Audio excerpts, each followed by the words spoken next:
अति धोकादायक रसायनांची हाताळणी करणाऱ्या कंपन्या बंद करण्याचा मुख्यमंत्र्यांचा निर्णय जाहीर। दोषींवर कठोर कारवाई होईल, शिंदेंची ग्वाही।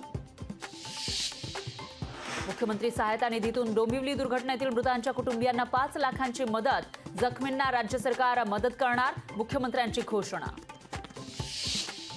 राज्यातील 6 प्रकल्पांसाठी 67,000 कोटींच्या निविदा। लोकसभा निवडणुकीची धामधूम संपताच निर्णय। नव्या अभ्यासक्रमात मनाचे श्लोक आणि भगवद्गीतेचा समावेश, तर मनुस्मृतीमधील श्लोकाचाही समावेश। मनुस्मृतीमधील श्लोकांच्या समावेशामुळे नव्या वादाची शक्यता। पुणे विद्यापीठाचा अजब कारभार, मराठीच्या प्राध्यापकाकडे इंग्रजी विभागाच्या प्रमुख पदाची जबाबदारी। प्राध्यापकांची संख्या कमी असल्याचा फटका। घोडबंदर मार्गावरील गायमुख घाट रस्ता दुरुस्तीसाठी 2 आठवडे बंद। ठाण्यासह मुंबई अहमदाबाद महामार्गावर वाहतूक कोंडीची शक्यता।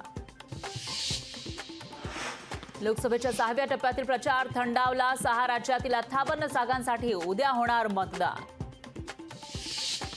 दादर घाटकोपर भांडूप आणि मुलुंडमध्ये आज पाणी नाही। मुलुंडमध्ये जलवाहिनीच्या कामामुळे पाणी पुरवठा बंद। नागरिकांना पाणी जपून वापरण्याचं आवाहन।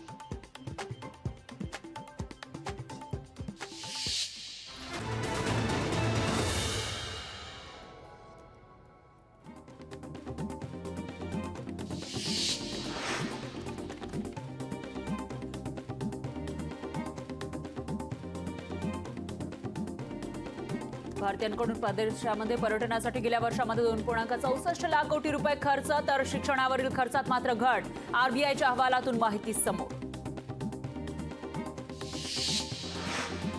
एअर इंडिया एक्सप्रेस कंपनीच्या विमान सेवेत पुन्हा गोंधळ। 50 विमानांच्या फेऱ्या रद्द, तर काही फेऱ्या उशिरानं होणार। एप्रिल महिन्यामध्ये पुणे शहरासह जिल्ह्यातील ग्रामीण भागात अवकाळी पावसामुळे शेतकऱ्यांच्या 271.34 हेक्टर क्षेत्रांचं नुकसान। नुकसानीच्या पंचनाम्यानंतर जिल्हा प्रशासनाचा राज्य सरकारकडे मदतीचा प्रस्ताव। हिंगोली जिल्ह्यात रक्तपिशव्यांसाठी रुग्णांची भटकंती। रक्तपेढ्यांमध्ये 2 दिवस पुरेल इतकाच रक्तसाठा, तर रक्तदान करण्याचं प्रशासनाचं आवाहन। उत्तर लोकशाही मराठी ऐका, पहा, जागरूक रहा।